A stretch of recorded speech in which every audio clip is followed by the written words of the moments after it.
Salut à toi et bienvenue dans cette nouvelle vidéo. Aujourd'hui, nous allons aborder un sujet lié aux cartes de crédit. Comment rembourser les dettes sur votre carte de crédit. Nous vivons au Canada et nous savons tous qu'au Canada, lorsque vous allez ouvrir un compte bancaire, vous avez droit à deux cartes. Ok?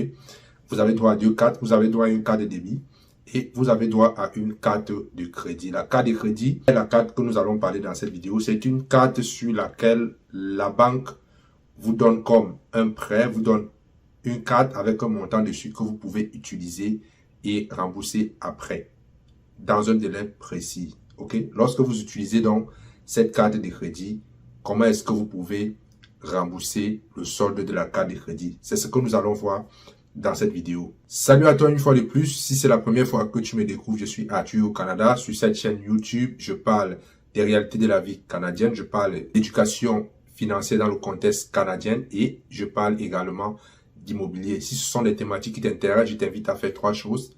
De t'abonner à la chaîne, d'activer la cloche de notification pour être informé des vidéos que je publie hebdomadairement et aussi de partager la vidéo. Avant d'aller dans le vif du sujet, j'ai deux annonces à te faire, toi qui regardes cette vidéo. La première annonce, c'est que j'ai préparé un e-book gratuit pour toi intitulé « Comment réussir rapidement ton installation et ton intégration au Canada ». C'est un e-book dans lequel je te donne les démarches à faire pour réussir ton installation, les démarches à faire également pour réussir ton intégration.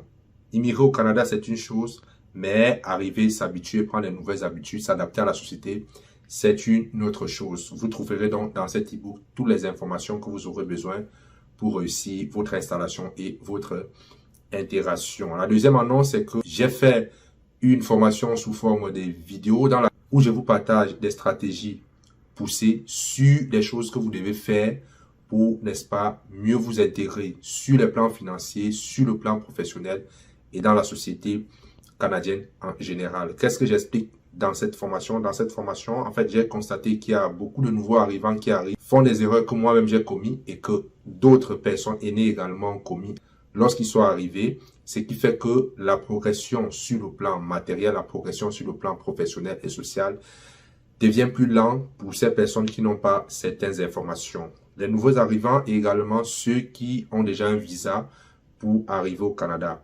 C'est une formation qui sera très importante pour vous. Qu'est-ce que je partage dans cette formation?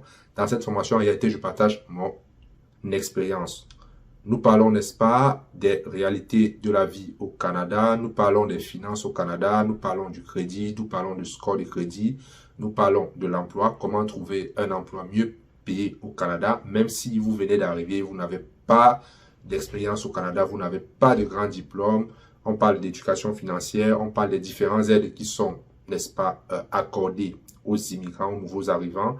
Je parle également d'immobilier. Comment est-ce que vous pouvez arriver au Canada et à moins d'un an acheter votre maison? Je parle également comment est-ce que vous pouvez gagner de l'argent grâce à l'immobilier au Canada. Je vous partage des informations sur comment vous pouvez créer votre entreprise, même si vous êtes nouvel arrivant.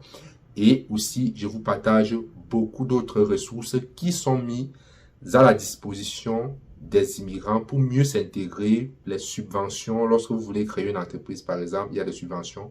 Lorsque vous êtes une personne migrante, ce sont des choses comme ça que je partage pour vous aider, n'est-ce pas, à faire en l'espace, n'est-ce pas, de 5 ans ce que d'autres personnes font en 10 ans. Donc, je ne vous en dis pas plus. Il y a le lien en dessous de la vidéo. Vous pouvez cliquer pour avoir accès. Alors, pour revenir dans le vif du sujet, aujourd'hui, on va parler de la carte de crédit. Lorsque vous avez votre carte de crédit, vous utilisez, disons, vous avez une carte de crédit de 10 000. Par exemple, vous utilisez 3 000 $. OK?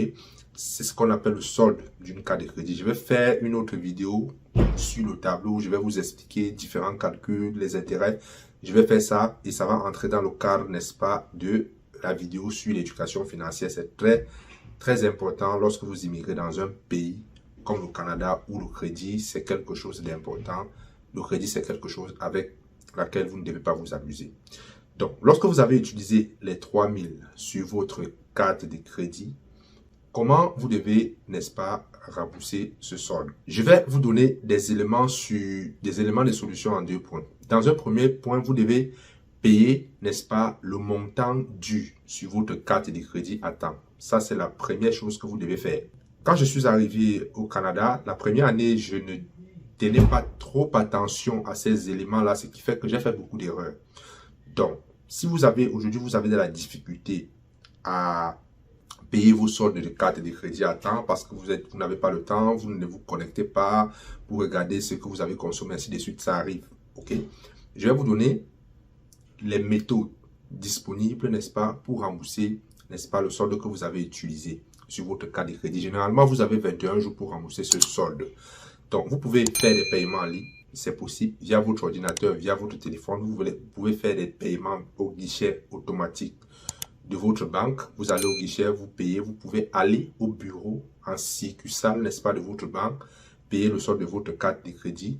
Vous pouvez également faire des paiements par chèque. Et le dernier moyen que je vous conseille, c'est de planifier des prélèvements automatiques sur votre carte de crédit. OK? Sur votre carte de débit. OK? Comment est-ce que ça se passe, ce prélèvement? Vous pouvez appeler l'institution financière ou la banque qui a émis la carte de crédit et vous leur demandez de vous inscrire au prélèvement automatique. Ça veut dire quoi? Généralement, dans votre compte bancaire, il y a le compte débit en haut, le compte crédit en bas. OK? Tout ça est lié dans un seul compte. Ce qui fait que vous pouvez dire à votre banque, OK, à chaque date, il faut prélever le solde de ma carte de crédit dans mon compte débit. Il faut prélever le solde de ma carte de crédit dans mon compte débit.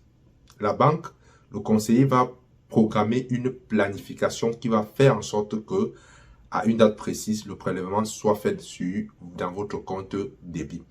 Le seul devoir que vous devez faire, c'est de vous rassurer que votre compte débit est toujours ravitaillé parce que si au moment de faire le prélèvement automatique, le compte est vide, ok? Si le compte est vide, ça va, n'est-ce pas, on appelle ça comment? Ça va, j'oublie le nom, ben, ne faites pas cette erreur, j'oublie le nom. Il y a une appellation sur ça lorsque vous planifiez un paiement automatique et qu'au moment de prélever, le compte est vide, ok?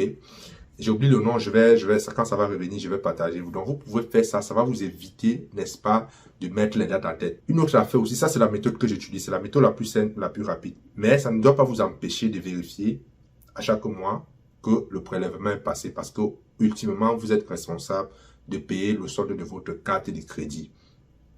Donc, un autre point aussi, si vous choisissez une autre méthode en dehors de celle-là, les méthodes selon la méthode que vous choisissez, il y a des inconvénients. Parce qu'il y a des méthodes qui prennent plus de temps. Par exemple, si vous payez votre carte de crédit par chèque, vous avez un chèque, le chèque a un délai pour arriver à la banque. Et les banques ont également un délai pour traiter, n'est-ce pas, les chèques. Les banques ont un délai pour traiter les chèques. La méthode que vous allez choisir doit être déterminante. Par exemple, vous avez un délai d'une semaine pour solder et que vous envoyez un chèque, il va peut-être prendre 10 jours. Ça ne sera pas la méthode idéale pour, n'est-ce pas, résoudre ce problème. Vous devez également vous assurer des délais qui vous restent pour payer votre carte de crédit, n'est-ce pas? Cela va vous permettre, si par exemple la méthode que vous avez choisie est par exemple une méthode où vous devez aller en succursale, ça va vous permettre d'aller en succursale à temps pour, n'est-ce pas, payer dans les délais. Vous devez également savoir que les banques traitent les soldes sur votre carte de crédit les jours ouvrables de la semaine. De lundi à vendredi, c'est la période pendant la semaine où les banques traitent, n'est-ce pas, les soldes sur votre carte de crédit. Maintenant, si l'échéance de paiement de votre carte de crédit tombe un week-end, les banques ne traitent pas ces cas-là le week-end. Vous pouvez, n'est-ce pas, payer le lundi suivant, le jour ouvrable suivant. Par exemple, ça arrive souvent que les lundis tombent des jours fériés. Vous pouvez payer le jour ouvrable suivant. Il n'y a pas de problème à ça. Les banques comprennent ça et le paiement ne sera pas considéré comme paiement en retard. Le deuxième moyen, n'est-ce pas, de payer le solde de votre carte de crédit, c'est de faire au moins le paiement minimum. Lorsque vous ouvrez votre compte de carte de crédit, lorsque le relevé arrive, vous allez voir là-dessus paiement minimum à payer. Ça veut dire si vous êtes par exemple un mois, vous avez de la difficulté à payer le montant que vous avez utilisé sur votre carte de crédit. Disons que vous avez utilisé sur 10 000, vous avez utilisé 3 000 $. Mais écoute, la banque peut vous exiger, n'est-ce pas, de payer un minimum de 10 $ sur le montant que vous avez utilisé. Et il est fortement recommandé de payer au moins ce montant minimum dans les délais. Et j'aimerais ajouter quelque chose. Le fait de payer le montant minimum ne vous épargne pas, n'est-ce pas, du fait que vous n'avez pas soldé le montant que vous devez sur la carte de crédit. Parce que lorsque vous payez le montant minimum, vous payez également les intérêts. OK? Les intérêts sur la carte de crédit. Je rappelle que généralement, les intérêts sur la carte de crédit varient de 19%, voire parfois 25-30%. Donc, habituellement, le paiement minimum que les banques appliquent sur votre carte de crédit, c'est de 10 $, plus les intérêts et également certains frais. Et l'autre méthode également que la banque, n'est-ce pas, applique pour calculer ce paiement minimum, la banque peut également appliquer la formule suivante, c'est-à-dire 3% du solde impayé sur votre carte de crédit. C'est-à-dire soit vous payez 10 $, ok, cela dépend des banques, plus des frais, soit vous payez 3%, n'est-ce pas, du solde impayé sur votre carte de crédit. Et ici, il est vraiment fortement recommandé, lorsque vous recevez votre carte de crédit, il y a une documentation qui vient avec, c'est le contrat, n'est-ce pas, de votre carte de crédit, le contrat dans lequel toutes les conditions liées à l'utilisation de votre carte de crédit est consigné. Il est vraiment recommandé de lire ces contrats pour comprendre les tenants et les aboutissements du contrat. Les conséquences si vous ne payez pas, comment est-ce que vous payez, les modalités, tout ça est consigné dans votre contrat. Donc, il est recommandé de lire ce contrat. Payer le montant minimum, c'est bien, mais cela a également les conséquences. Ok? Lorsque vous payez uniquement le paiement minimum sur votre carte de crédit, vous prenez plus de temps pour régler le solde de votre carte de crédit. Plus le montant minimum, par exemple, si vous avez un montant minimum de 10 $ et que vous payez par exemple 100 $, ok, cela va diminuer votre solde, mais les intérêts seront toujours calculés parce que vous n'avez pas réglé la totalité du montant que vous devez sur votre carte de crédit. La deuxième affaire, c'est que lorsque vous payez uniquement, n'est-ce pas, le montant minimum sur votre carte de crédit, alors sachez que vous payez plus en intérêt sur cette carte de crédit.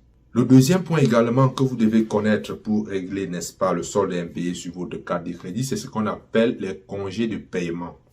Si vous lisez votre contrat, n'est-ce pas, de carte de crédit, vous allez voir cet intitulé. Si ce n'est pas là, appelez, n'est-ce pas, votre institution financière à ce qui a trait au congé de paiement. Le congé de paiement, c'est quoi? Vous pouvez, n'est-ce pas, demander, la banque peut vous permettre de sauter un paiement. Par exemple, si vous avez des paiements dus sur votre carte de crédit, vous pouvez demander à la banque appelée ou selon votre contrat, demander que telle période, tel moment, je ne vais pas payer. La banque peut accepter, dépendamment de votre contrat, comme, n'est-ce pas, elle peut refuser. Maintenant, le fait que vous sautez un paiement, cela n'annule pas le fait que les intérêts vont continuer à grimper.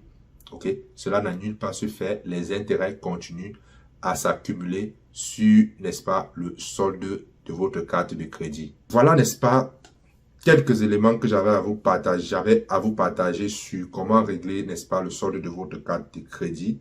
Et ces informations, si vous ne prenez pas la peine de vous éduquer, si vous ne prenez pas la peine de lire, vous ne devez pas les savoir parce que c'est quelque chose que votre banquier ne vous dira jamais. Je rappelle encore ici que les banques, leur rôle c'est de vendre de l'argent. Leur rôle c'est de vendre de l'argent et plus vous faites d'erreurs, plus la banque profite ou plus simplement la banque gagne l'argent sur votre ignorance. Et le but, n'est-ce pas, de cette chaîne, c'est de vous apporter les informations pour vous permettre d'éviter ces erreurs et de faire vraiment beaucoup d'économies sur ces différents aspects des finances au Canada. Si vous avez aimé la vidéo, partagez-la, likez-la et surtout, n'oubliez pas de vous abonner à la chaîne.